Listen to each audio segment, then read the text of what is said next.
AITA for refusing to rehome my dog because my friend's child is allergic. I, 32F, have had my golden retriever, Milo, for 6 years.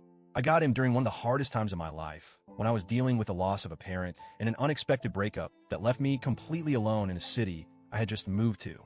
I had no family nearby, no real support system, and was sinking into one of the worst depressive episodes I've ever experienced. Milo was my light in all of that. I got him as a puppy, trained him myself, and he became my constant. He's incredibly well-behaved, sweet, and friendly, the kind of dog that people stop on the street to pet because he's just that lovable. I work from home, so we're together all the time. He sleeps in my room, follows me around the house, and genuinely feels more like a child to me than a pet. I own my home, a modest but comfortable place with a big yard. There's a detached guest house on the property that I normally rent out, but I'd been between tenants for a few months. That little fact became very relevant when one of my closest friends, Erica, 34F, and her husband, Jake, 36M, found themselves in a tough spot. Erica and I have been friends for over a decade. We met in college, and even though life took us in different directions, we always stayed close. She and Jake have a 5-year-old daughter, Lily, and while I don't have kids myself, I love Lily to pieces.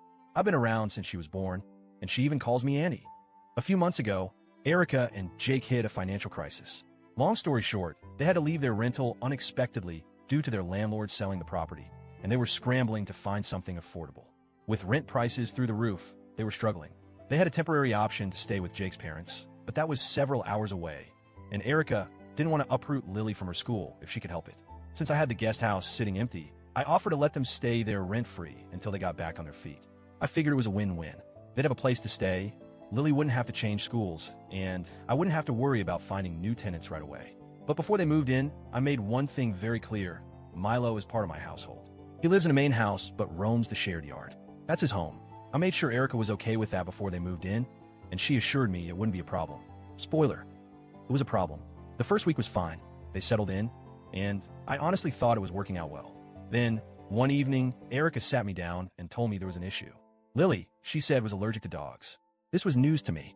Erica had never mentioned it before, despite all the time she had brought Lily over to my house in the past. But apparently, it wasn't a severe allergy, no anaphylaxis, nothing life-threatening. She would just get itchy and sneezy when she was around Milo for too long. Obviously, I felt bad. I don't want Lily to be uncomfortable in a place that's supposed to be safe for her. So I immediately offered to make adjustments. I told Erica that I'd keep Milo out of the guest house entirely, and even suggested getting an air purifier to help with allergens. I was more than willing to work with her on this. But that wasn't enough.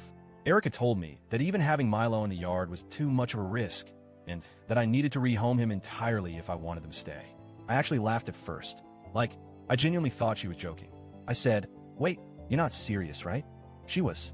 She told me that Lily's health had to come first, and that as a parent, she couldn't put her child in an environment where she was constantly exposed to allergens. She said that if I truly cared about their well-being, I would make the sacrifice. I was stunned. I reminded her that I was doing them a massive favor by letting them live here for free. I told her that I understood Lily's allergies were frustrating, but Milo is my family, and I wasn't just going to give him away.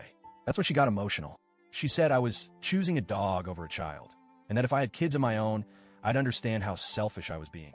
She accused me of endangering Lily's health and told me I was putting my own convenience over a little girl's well-being.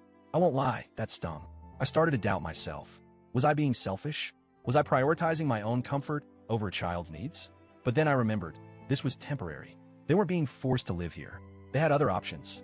If the allergy was really that unbearable, they could go stay with Jake's parents. I told her as much. I said, "I love you guys, but I'm not giving up my dog. If it's that bad, maybe staying here isn't the right solution." She lost it. She called me heartless, accused me of not caring about them, and stormed out. That night, they packed up and left to stay with Jake's parents after all. Since then, Erica has barely spoken to me. She'll send the occasional passive-aggressive text, but she's clearly furious. Some of our mutual friends think she was way out of line for demanding that I rehome my dog, but others have taken her side, saying that as someone without kids, I don't understand, and that I should have tried harder to compromise. But what was I supposed to do? I did try to compromise. I offered to keep Milo away from them, to get an air purifier, to do whatever I could short of giving him away entirely. But that wasn't enough for her. I feel guilty because I never wanted things to end like this. I hate that Lily was uncomfortable. I hate that my friendship with Erica is probably ruined. But at the same time, I can't imagine giving Milo up. He's my best friend, my family, and she expected me to just let him go because they needed a temporary place to stay? I don't know. Maybe I really don't get it because I don't have kids. Maybe I should have tried harder. Maybe I should have just let them go without the argument and saved the friendship. So, Reddit, AITA,